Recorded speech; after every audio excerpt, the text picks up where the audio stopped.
Dieu, mon Dieu, je te cherche pour m'abandonner à toi. Dieu, mon Dieu, je te cherche pour m'abandonner à toi. Bien-aimés du Seigneur, bon nombre d'entre nos concitoyens recherchent la paix de l'âme dans la fortune, dans le pouvoir, dans la renommée. D'autres la construisent dans la vie licencieuse, dans les plaisirs égoïstes, dans la pornographie.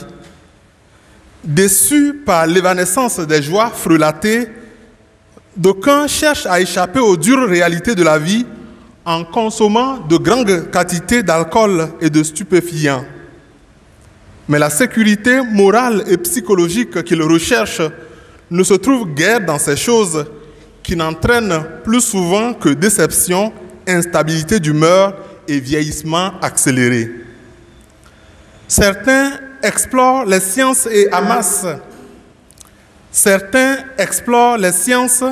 amassent les richesses de la culture et de la technologie, mais sans trouver la paix escomptée.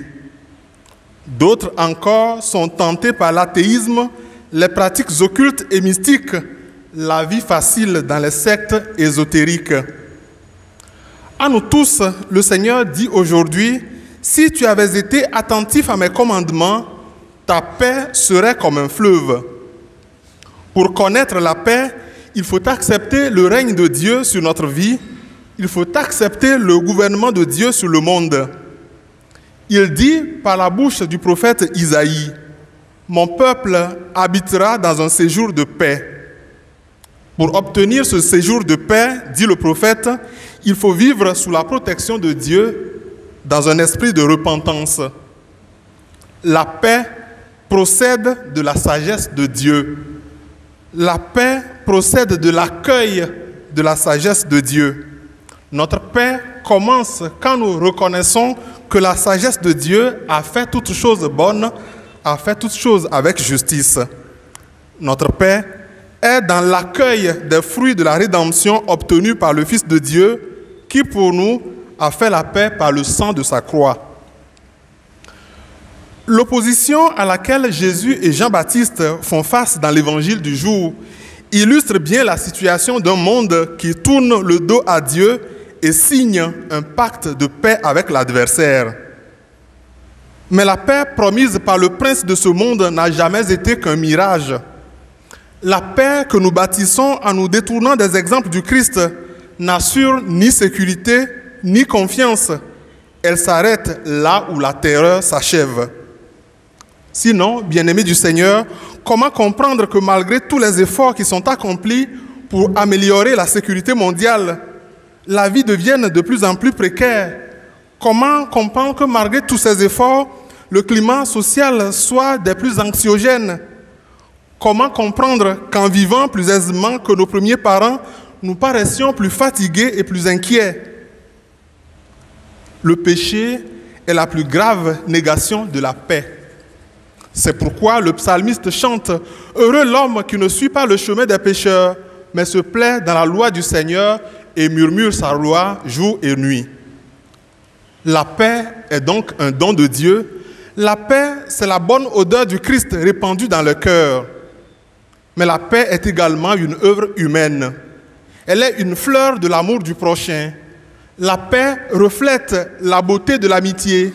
La paix reflète la beauté de la vie en famille. Dieu nous a créés comme des colombes de paix, comme des ponts d'amitié jetés entre les familles. Cette paix de Dieu, qui est en germe dans le cœur de tout homme et de toute femme, ressemblera à l'unique talent enfoui dans la terre par le mauvais serviteur de l'Évangile, si elle n'est pas libérée par l'amour. Ce germe de paix est étouffé s'il est séparé de la vérité du bien que Dieu a inscrite dans le cœur de tout homme. Le grain de blé de la paix en nous est menacé si personne ne lui fait découvrir Dieu comme un ami et la parole de Dieu comme une relation. Si personne ne lui fait mourir à l'individualisme, si personne ne lui donne de grandir et de courir comme un fleuve.